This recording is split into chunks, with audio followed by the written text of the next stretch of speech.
What is going on, everybody? We are back with another CCW review. I am Nick. And I am a sickly Joe. That's true.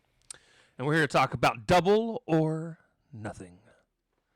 The good news is I remembered to, turn your sound on, so you're going. And then, Yay!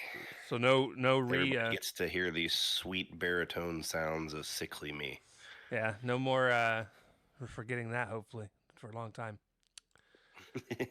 Hey, at least we're not 40 minutes in and have to start over. That's true. So straight out the gate, let me just tell you guys, I do think this is probably the overall worst pay-per-view that AEW has had this year. And agreed. I don't mean that in a way that I think it was terrible. I thoroughly enjoyed it, and it was still absolutely worth. A bad AEW pay-per-view is still 5 hours of really good wrestling. Yeah. There were some questionable calls on some things, and I don't mean that as in like people won that shouldn't have won or whatever. Both of us had swept the card. We got every match right. If anything, that was to a detriment. Yeah. I like to be wrong sometimes. Just Agreed. But anyways, starting off the pay-per-view, as always, FTR versus Cope and Cage. I can't remember the last time FTR didn't open a pay-per-view, to be honest. Well, you want to start high, even though this was not one of their better matches, in my opinion. I enjoyed it because it was just chaos, which is what I expected this match to be. I enjoy Christian Cage. If he continues to be the strongest part of this feud, to me. If I had one complaint, it was the final spot when Cope was using Lucy or Lucille or whatever the fuck he named his fucking spike bat thing. We just call it Spike. Oh yeah, Spike. That's what it's called. But when he was using it and he was like shaking it, and the nails were wavering in it, you could tell that they were fake. Yeah, Dax didn't bleed or anything. It was a little awful. And not that I said, not that I want him to intentionally get hurt, but why do the spot then? Right. Do a different spot. But I felt most of the rest of the match was pretty fine. It was a lot of the normal stuff you'd expect. Beth got involved towards the end. Which you knew. I love that. So they said that FTR kind of took her out for a little bit and then set a table on fire. And then she ate some steps. And she was getting ready to be speared through the table, but she pulled Stoke right in front. And Cash ended up putting him through the fiery table, and I was like, well, that was fun. Poor Stokely. He gets all the bullshit. That's his gimmick. But yeah, Cope and Christian win. They made Dax tap out, and that was that. Well, they made him quit. Same difference. They made him say, "I quit." I quit. Match 2, International Championship match, ended up being match of the night. Ended up being, it was almost my match of the night. I was way too happy about the other one, which we'll get to. Also, there was 2 really, really good matches on this card. And honestly, I would be happy with either of them being match of the night. Absolutely. But this one was surprisingly good. And what I mean by that is, first and foremost, I no longer have high expectations from an Okada match. I just don't. Okada pay-per-view versus Okada. So Japan Okada and Okada pay-per-view versus TV Okada are 2 completely different wrestlers. Right. One of the things that also this match being as good as it was, you wouldn't have been able to tell off of the first 5 minutes. Because the first 5 minutes, maybe even the first almost 10 minutes, were some of the most boring wrestling of the entire night. It was low effort Okada. Low effort, but both of them, to be fair. Once they ramped up, though, man, did they ramp up. Yeah. once they ramped up, it became the match we all was hoping it was going to be when they finally got to wrestle. Because, Yes, sir. oh man. So early on in the match, crowd was chanting "fuck Don Callis," and Don looked so confused. He got up off the announce table, took his headset off, like, what the fuck did I do? I'm just sitting here. Okada was going to go tombstone talk on the outside. Callis stopped him and was like, "Hey, you need to get in the ring." He's like trying to protect Talk. But then soon after, Talk ended up hitting a brainbuster on Okada on the outside, and then Talk and Don got into an argument about it. More to come on that. Yeah, more to come on that. There was a good kick out at one spot from Okada after eating a Rainmaker from Talk. And then he hit a running knee afterwards. They went back and forth, had some more close calls. Takeshita ended up hitting the Raging Fire, got the win. The match ended up being well. There was no bullshit kick out of 8 finishers type shit. Honestly, the right person won. We didn't even really get that at all tonight, surprisingly. I know, and it was better for it. Yeah. Sure, people didn't eat pinfalls, but we're talking like tag matches. It was because people were breaking up the pin, and it wasn't because people were kicking out of bullshit. Yes, and that's fine. That makes sense. Right. A 4-way women's match, a lot of high-impact moves happened, but that was broken up by the other women in the match. So, like, yeah. there was a lot of stuff that just at least made sense. Yep. Which is all we ask for. Mm-hmm. However, post-match, the Don Callis family get in the ring, and it's not all of them, but it was Mark Davis, Rocky Romero, Don Callis himself, and Okada. And they were kind of like slow walking towards Talk, and Talk just had that feeling like they were coming in for a fight. So he put his hands up. They were going to jump him. He was like, if this is what you want, I'll fucking fight you. And then all of a sudden, Kyle Fletcher's music hits. And I smile ear to ear because I'm like, I'm glad he's back. Thankfully, like, it wasn't whatever he got hurt from, he hasn't been out for like super long. I believe it was a separated shoulder. Right. So he comes in, and Fletcher backs everybody down, and I knew, like, if you've watched wrestling for as long as we have, you just know what's about to happen. And I'm like, look, I really hope it doesn't happen, but I know better. Like, I know it's going to happen. And sure enough, like, Fletch hugs Talk, hands him the title, lifts his hand, to prove that he's the winner. And then all of a sudden, he clotheslines the shit out of him, and then pretty much gets his ass beat. And Don Callis is super happy. I'm sure we'll get the reasoning from Kyle here soon, probably Wednesday. On them, though, they paced it out to where they wanted you to think that it was going to happen, and then it wasn't going to happen. Oh, yeah. And right when you think it's like, oh, man, this may not be happening, then it hit. So good on them for the timing of it all. Absolutely. Owen Hart Women's quarterfinals match, Mina Shirakawa versus Athena. And let me tell you what, if there's any match on this entire card that disappointed me the most, this was it. This was a dynamite match. This should be proof we need to stop using Mina Shirakawa. Every single time Athena started to get something going and things started going well, Shirakawa would fuck up another spot, dude, and I am so tired of it. Whether it's Mina trying to jump off of the ropes to hit a tornado DDT, or like it just always feels like there's something she does wrong, and it's frustrating. I don't disagree. But basically, Athena ends up winning. She won with. Did she win with her O-face? I don't remember now.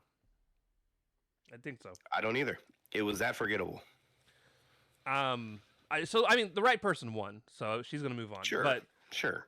She's winning the Owen. I was just so bummed by stupid shit. Either her or the wild card is winning the Owen. Yeah, we'll see who the wild card is. Uh Continental Championship match, no time limit. John Moxley versus Kyle O'Reilly. This ended up I being about fell asleep. I actually really enjoyed the match. I thought it ended up I about fell asleep. being a better match than I Again, expected it to be. it was better than the Dynamite one. I'll give you that. Uh, But we get Kyle selling his leg for fucking ever, and it didn't connect with me. It was boring. this really weird backstage conglomeration trying to hype up Kyle pre-match thing, and I was just like, well, this is stupid. I don't like I don't know why we did this. um, but JR's on commentary, so it was nice to hear from him. Especially at this point in the show, I was ready to hear somebody else other than who we've been listening to. Mainly Nigel. Yeah, mainly Nigel and fucking Shivani. So this match did have its ups and downs. There was a lot of times where both men were trying to get the other guy to tap out, and I guess where my problem with the whole idea of just trying to get the other person to tap out all the time is this isn't a submission match. It's just the Continental Championship. So I don't know why everything has to be so submission focused. They're shooters, man. They're shooters. Yeah, who are shooting down people's enjoyment. So, Agreed. like I said, I ended up enjoying it for the most part. I just there's a time and place for a good submission spot, and it's not the whole match. Unless you're being super creative, because again, I can watch almost any Zack Sabre Jr. matches and be thoroughly entertained. But that's because he does just a bunch of really weird shit. He's just putting people in pretzels, Exactly. twisting them up like a pretzel. And a good show of not camaraderie, and a good show of sportsmanship, I guess. Kyle and Mox do shake hands at the end, so that was cool. Oh yeah, Kyle typed out, by the way. Mox won. I forgot. We didn't even mention who won. Oh, and by the way, it was done in a really weird way. I did want to talk about that. They both had each other in an ankle lock. And then eventually it was just Kyle that let go, and then Kyle couldn't reach the ropes, and then he tapped out. Match 5, my match of the night, Owen Hart Tournament quarterfinals, Will Ospreay versus Samoa Joe, and by God, listen. This was good from the moment go. Yeah, there was no hesitation. Ospreay actually at least felt more like his original self. He'll never be fully what he was. But this didn't feel like Death Rider Ospreay. This felt like Ospreay with a little more aggression. This felt more like Ospreay and less like Death Rider Ospreay. He's still doing way too many going for arm bars and things like that. Very un-Ospreay like things. Right. Taz also joined commentary. They beat the fuck out of each other.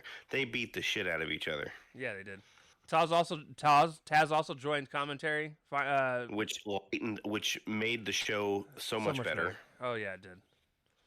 Ospreay jumped Joe at the start of the match and hit a 450 splash early. And then Joe slammed Ospreay into the guardrail pretty damn hard. Yeah, he did. I was like, ooh, that was a little stiff right in the back of his head. A fun spot later, Ospreay goes for the Oz Cutter, and that's where Joe noped him. I was wondering, I wonder if Joe's going to get his nope spot. He did. Yeah, he did. Ospreay hit a Styles Clash on Big Ass Joe. Oh my God, dude. I thought he was going to accidentally drop that dude on his head. Kristen popped hard for that, dude. She's like, oh my God, that's a big ass man. He's manhandling there. I was like, yeah, he is. Ospreay hits the Hidden Blade. Joe kicks out. Ospreay hits 2 more. He gets the win. There's so much more that goes into that match, though. Oh yeah, seek it out if you can seek it out. It's really good. There are 2 matches you definitely should watch. I'm actually gonna change my match of the night to this. Watch them both, though. If you're going to seek out matches for this pay-per-view, watch both of them, because those are definitely the 2 that you need to seek out. Ignore the Stampede match. Yeah, please do.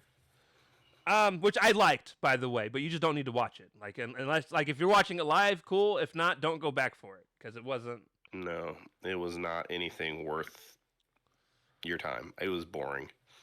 Speaking of boring, match 6, Owen Hart tournament quarterfinals, Swerve Strickland versus Bandito. I was struggling with this match. This was a dynamite match. There was a couple cool spots. Don't get me wrong. Sure. But Sure. I've seen both of these men have much better matches with other people. But these two just could not get it together. Swerve did a German to Bandito into the turnbuckle, which was sold pretty well, landed pretty well too. It was very safe. It looked good. Yeah, it did. But the main spot of the match that was really cool was Swerve was running towards Bandito off the ropes, and Bandito lifted him up, and Swerve was standing on his shoulders and then jumped off and kicked him in the back of the fucking head. And gave him a house call off his shoulders. It was pretty dope. It was pretty dope. And then he hit a Swerve stomp, but Bandito kicked out. 2 count. Yeah. Bandito then hit a poison Rana from the apron to the floor that was also pretty dope. Very safe as well. Swerve got his head around and no big deal. Yeah, he did. Bandito hit a 21 plex, but couldn't get the pin because of his neck. I hate spots like this. I always have, and we'll see more of it later in other matches. Yeah, we will. Swerve reversed the second 21 plex into a vertebreaker, which was super fucking dope, dude. So Swerve was doing the whole leaning up against the ropes. Bandito runs. He does the flip over. But as he does the flip over, Swerve hooks his arms and then just picks him up and stands up and drops him into the vertebreaker. I love that he's added that into his fucking arsenal. Yeah. It's such After a fun that, hits move. another house call and gets the win. Yeah, he does. Like I said, decent match. It was definitely more of a dynamite match, as you'd say, a TV match. I just wanted more because I love both of these guys as performers. Well, look at the match it followed. Which probably had some to do with it as well. Yeah, I agree.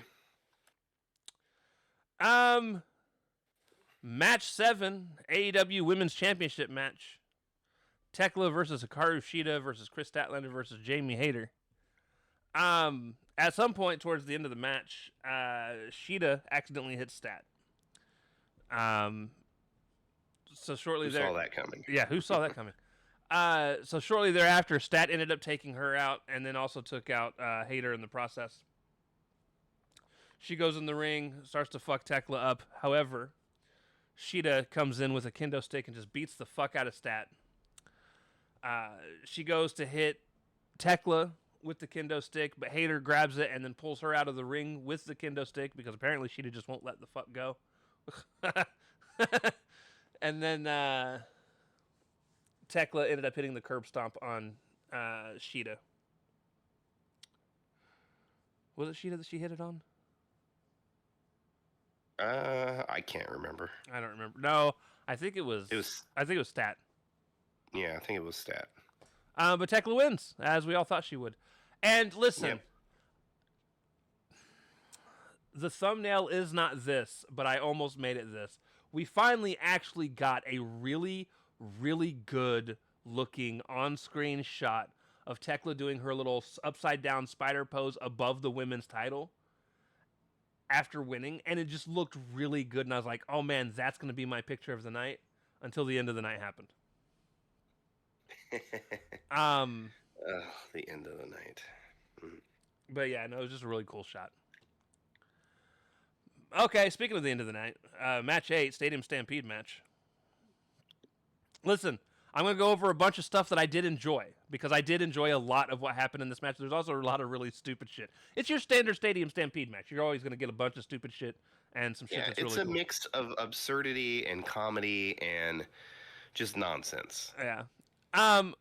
Starting off, to annoy the absolute piss out of me, we get video packages of the heels and the faces showing up together, which I just thought was stupid. A waste of time. An absolute waste of time. On a show you went 10 minutes over the top of the hour. Kenny, you didn't like Kenny's. Kenny's made me laugh because he's not a smoker and he doesn't know you're not supposed to inhale cigars, apparently. He looks super cool and he's like... And then he starts the comedy shit, and I'm like, "Oh, dude, you had me. You looked cool as shit. The visual was good." And then you Uh, fucking hack it away in a comedy skit, and it's just like, oh, so close to being really cool. um, and then the chaos starts. So listen, from the gate, out the gate, like Davis hits a pile driver on Lashley onto a chair, and I was like, why is Lashley taking that move? He doesn't have a neck to break, so that's fine. Right. All he has is traps. I just lost where I was at in my notes. So we did that. Toa Leona, Simone drops the Bucks and Jack Perry all at the same time. Had me laughing. Yep, he had a gang of them on his shoulders. MVP got involved and broke up a funny abdominal stretch pin or spot. Dude, I fucking hated this spot.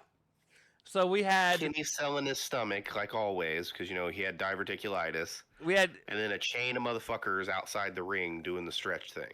we had Kenny who was in the abdominal stretch. Who was it that had him in it? Like actually had him in the move though. It was Ricochet, wasn't it? It was Ricochet that had him in it. Yeah, it was Ricochet.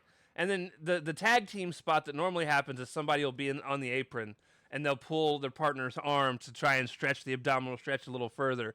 So in this instance, it was actually somebody on the floor grabs his arm, and it's just a line of the entire team all pulling each other to try and get more. I laughed. I was like, "That's funny." It was absurd. But like some of these spots are. MVP broke it up. So with his cane. Yeah, he did. Jack Perry hit a Hurricane Karana on Davis to the outside of the ring, and then all the other faces hit the four-corner Hurricane Karana spot from earlier this week. Yep. Dynamite spot rehashed. Some of the fighting finally went to the back, where they run into Lio Rush, who creeps into the fucking frame, and he's like, with Bobby Lashley on the Bobby Lashley is leaning up against the wall, downed, and Lio Rush's head just pops in the frame. And he's like, everything's fine. It's fine. Bobby Lashley's face sold it well. He's like, what? He looked like, what the fuck is this? And then he jumped onto Toa Leona's back. Whoa, yeah. And they left the hallway. I'm in a good mood at this point because I'm like, look, all of the most ridiculous shit that you could ever expect to happen in this match always happens. Right. The only thing you could expect next is like a food fight and catering or something. Right. Actually, next, the Bucks super kick Connors up an escalator, and he's going up the escalator, and he finally gets up to the top, and he's looking around just to get super kicked by the Bucks again, who must have run up the fucking steps.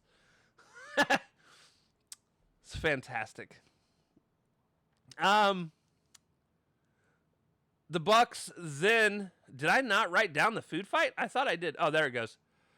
The food. It's after that. The food fight happens. They're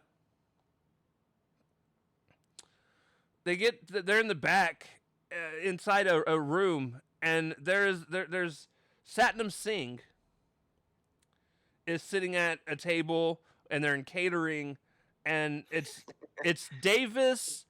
I believe Andrade's in there with him.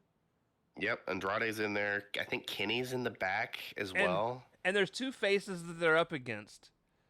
And I just don't remember who it is right off the top of my head. It's not the Bucks, because the Bucks were with the Bucks were with the Dogs. One of them was Jack Perry. Yeah, one was Jack Perry. And I don't remember who the other one was. It might have been Shelton Benjamin. I can't remember Shelton being there, but regardless. So they're fighting. Davis eats a chair leg to the face. Well, to the eyeball. They made it very specifically the eyeball. I think the dude's name is Tommy Invincible. He stood up and said his stupid piece. Yeah, he approaches and he's like, "We're invincible!" And Davis just punched him in the fucking face, and it looked like he actually hit his head on the table on the way down because he tried to oversell the punch. which made me It laugh. was ridiculous. It was ridiculous. At which point Andrade gets pushed into Satnam Singh, Platinum. and Satnam stands up and he's got all this food on his face from where his face got shoved into whatever he was eating, and he gets really mad and he picks up Andrade, tosses him into the table in catering, and at that point yells the word "food fight," and food just starts getting flung every fucking. It wasn't even Andrade that he flung. Yeah, Andrade it backed was. away, and it was some little tiny dude Yeah, that was just back there, and he picked him up and threw him onto the table, and the table didn't break, and the dude just laid there. Yeah, just laid there on the table, looking like trying to sell, anyways. right. After that, the Bucks end up pushing Connors in a cart down the ramp with a trash can on his head, just for the other Buck to hit him with a super kick, which was pretty cool. Yeah, it was pretty cool. That is not where I thought that was going either. By the way, I thought he was going to get. I thought he was going to get thrown into the ring. I thought he was going to get hit with like a kendo stick on the outside of the trash can or something like they usually do. But then an even cooler spot happened. Toa Leona put one of those said Bucks inside the cart himself, and then Bishop Khan came from fucking nowhere and booted that cart over. And I was like, man, whichever Buck that was, because I can remember who's who, that had to hurt. There was no way that was fun. Although they clearly look different. Yep. We'll get you there eventually. One day. Listen, I've been watching AEW for like 4 years. I don't think it's happening. Tony's butler, out of fucking nowhere, Tony Storm's butler from out of fucking nowhere, shows up to give Jericho a very, very large tennis racket. And that Luther is his name. That alone didn't make me laugh. What made me laugh was Tony Schiavone going, it was either Schiavone or Taz, going, oh, someone just handed that man Satnam Singh's tennis racket. And I was like, this specifically his. This man has not been mentioned or been seen on TV in so long, but he shows up one time backstage in a segment on a pay-per-view, and now they remember Suddenly that he's exists. being mentioned all the time. Yeah, I messaged you. I was like, I didn't know he still had a job. Shortly after that, Jack Perry tried to murder Davis. Davis was out with a short bus. Listen, yeah, Davis was outside, and Jack Perry tried to drive into him with the bus and slammed into another car that was already out there. With the Jurassic Express. We're coming up on my favorite spot of the match. Got to get back to ringside. But then we get back to ringside, and once we get back to ringside, Davis is already back in the arena, and so is Jack Perry. I don't know what spot you're talking about. There was the table spot where a bunch of people dove through tables, and then Omega hit a one-winged angel. Did it happen earlier and I just spaced it when Andrade's out there taking pictures with the OnlyFans girls, but Luchasaurus is dressed in the wig? Oh, did I not write that down? Because I thought I had written down a bunch of just random shit that happened that I thought was fucking funny. Like I started like speed writing things because I was like, yeah, Luchasaurus or somebody got spit on by a dinosaur. Oh, there we go. Yeah, that was Luchasaurus. It's coming up, right? It's got to be soon. It was earlier, and I missed it because I got too caught up in the. It was right after the escalator spot. I said, okay. A dinosaur spit mist into Andrade's eyes. Satnam Singh started a food fight, and then I just missed the dinosaur one. Luchasaurus sitting ringside in a blonde wig, sitting next to the OnlyFans girl to freak Andrade out was funny. But yeah, Omega hits the one-winged angel through a table, and then everyone proceeded to jump Ricochet for the win. Yep.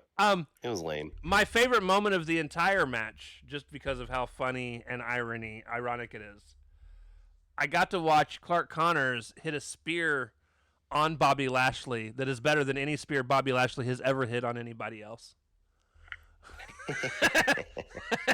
And that's one of his main moves. So that was fun. Stupid match. I'm glad I got to see it, but it's definitely like not something to go out of your way to see if you have not watched the show. Like it's a lot of dumb. And the faces won. Yeah, it is. Like they always do. Like they always do. Match 9, AEW World Championship match. Darby Allin versus MJF, title versus hair match. And uh, at the very beginning of the match, the crowd starts chanting, "Fuck him up, Darby, fuck him up," which had me rolling.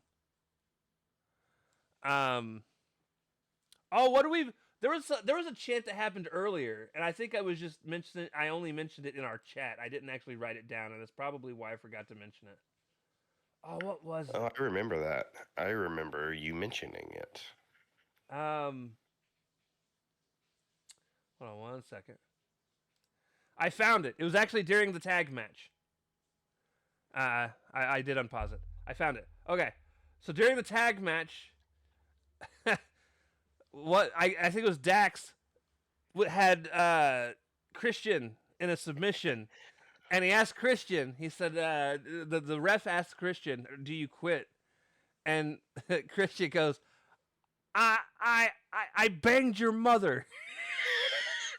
At which point the crowd starts chanting, "Banged your mother." Clap, clap, clap, clap, clap.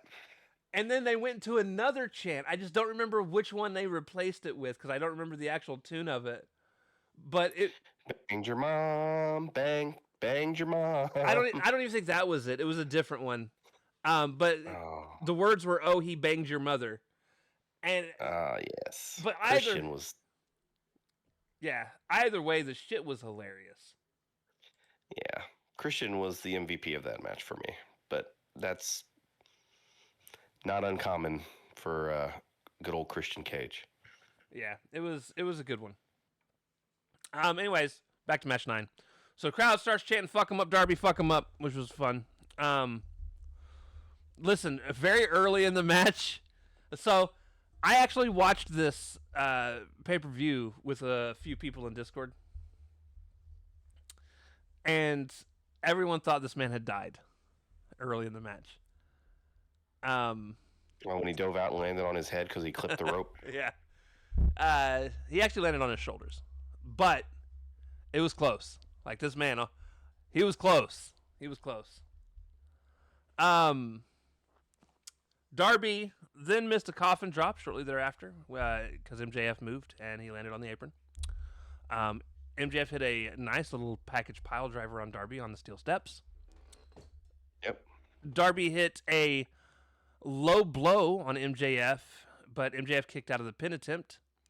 Darby then reversed a slingshot cutter into a Stinger death drop that was a pretty nice little reversal.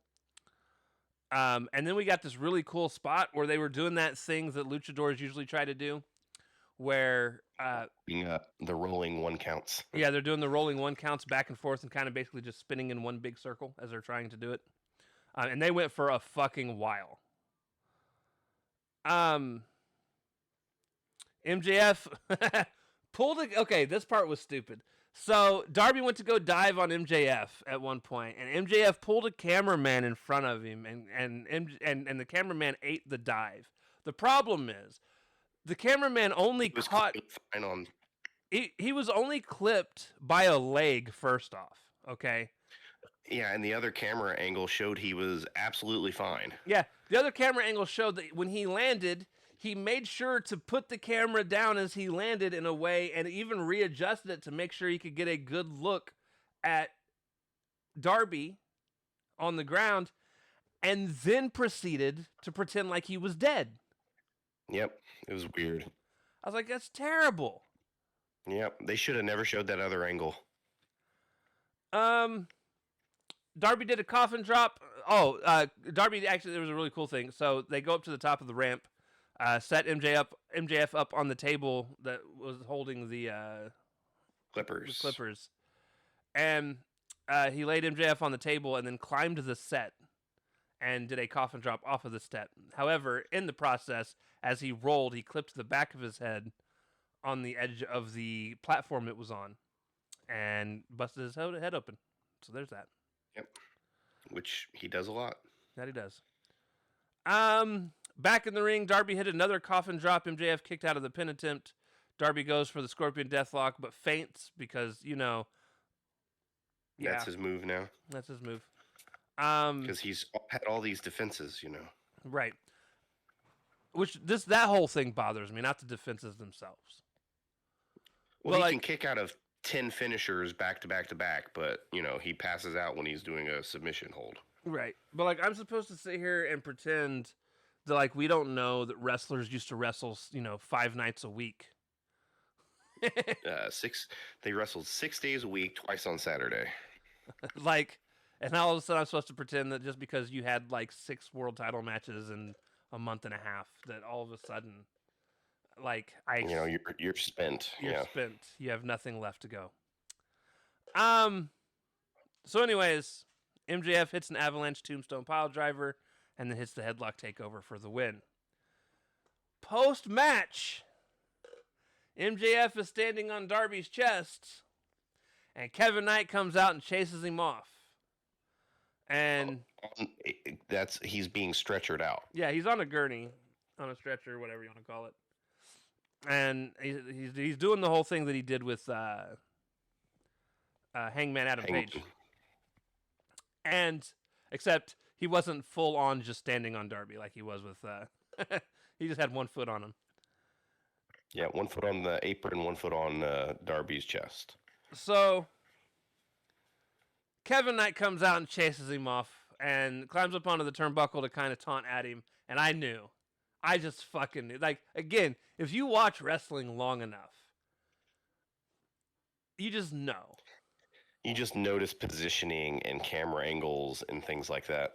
So Kevin Knight does his UFO splash off of onto Darby on the thing, and then has the most evil looking grin. And here's the thing, I love it, but I feel like the timing and the specific moment is wasted here. Weird. It's weird. And the reason it's wasted here is because I feel like if you're going to have him specifically go heel, would it not be better to turn him against Speedball? It would. It would mean more because of their, long-running alliance. Because he doesn't have any ties to really MJF and Darby outside of being in a couple of world title matches involving the two of them. Like, yep. And then on top of it, listen, I'm glad MJF won, but I'm also not Sure. glad. I'm also not glad that MJF won. Well, devalues Darby's title run in the first place, because why? No, I think the title run. If you were just going to give it back to MJF, why have him lose in the first place? I think the title run was fine. It was fun. It was different. I don't think the title run was bad per se. I think the matches he had was good. I think it was good to have the belt defended on TV. My problem. It was a 4-week break for MJF for him to go. Well, and it's not like MJF disappeared either. No, he was on TV to complain every week. So I just don't understand the logic behind it. Why did people win one night and lose another in the Attitude Era? It just happens. It's a part of the story. Because Kane wasn't going to lose a First Blood match, considering he has a mask on. I'm not even talking about just that, though. Like, not everything needs a reason. I don't think it devalued anyone's championship reign. I don't think it was a fun change of pace that we haven't gotten and we're not gonna get with MJF. A part of my problem with AEW is they don't make their bigger stars wrestle more often. It's one of the things that I liked about the Darby Allin thing. We're only going to see MJF wrestle once a month. Yep. And that's boring. It depends. It depends what the feud is. Sometimes you don't need matches. And I'm not saying he needs titles. Hangman weren't wrestling each other every week. No, I don't. I'm not saying he needs to defend the title like Darby was either. But we used to watch the same people wrestle once every week. It might have been a tag match. Yeah. It might have been a regular match. Yeah, Bret Hart wrestled every damn week. And then you defended your title at the pay-per-view. Yeah, Shawn Michaels wrestled every damn week. And that's kind of where my problem is with wrestling. It's not an MJF specific problem. It's I feel like the champions just don't a general wrestle. thing. Well, it's because they have to sell pay-per-views. They found out ways to do it before. Could find out ways to do it now. You're right. But with all But that being said, booking was more involved then too, I guess. it was a good match. Yeah, it was fine.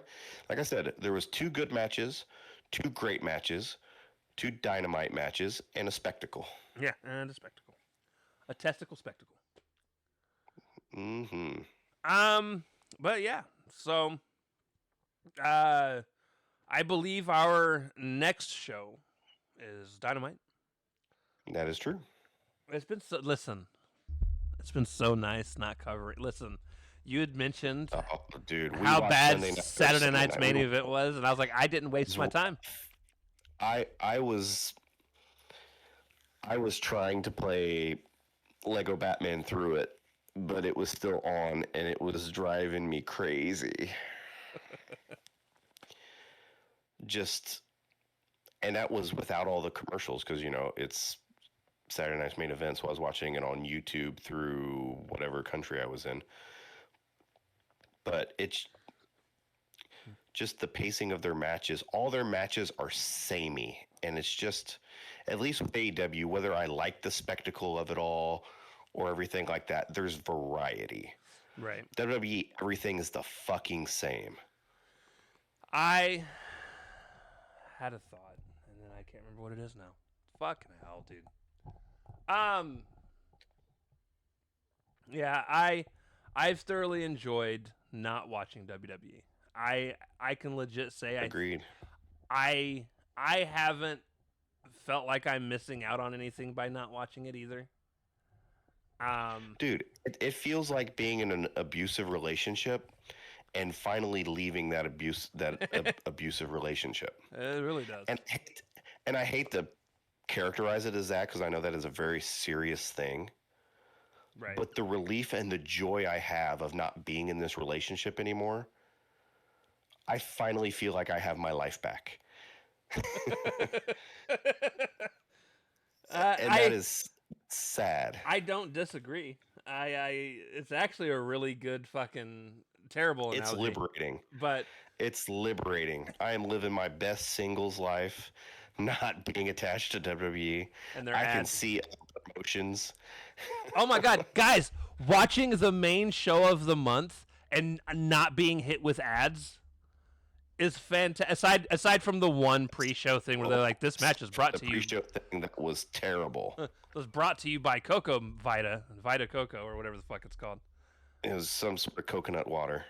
The QT Marshall probably got injured because of the stupidity of that. That whole fucking thing was stupid. That whole pre-show was awful. I liked the tag match, the women's match. Yeah, it wasn't bad. I didn't like the post match of it. No, I didn't either. They keep trying to force 2 people that aren't very good to be on my TV. Ty J for the win. You knew they were coming based on that promo from last week. I know. I don't care though. A part of me was really hoping that Zaida and them were going to win. Survive. Yeah. And then start the pay-per-view off with that match again, and then just get dominated. Yeah. A little squash match to open the show. I just thought it would have been funny. I don't know. Anyways, that's it. We'll see y'all Wednesday. So until then, love y'all. Deuces. Later.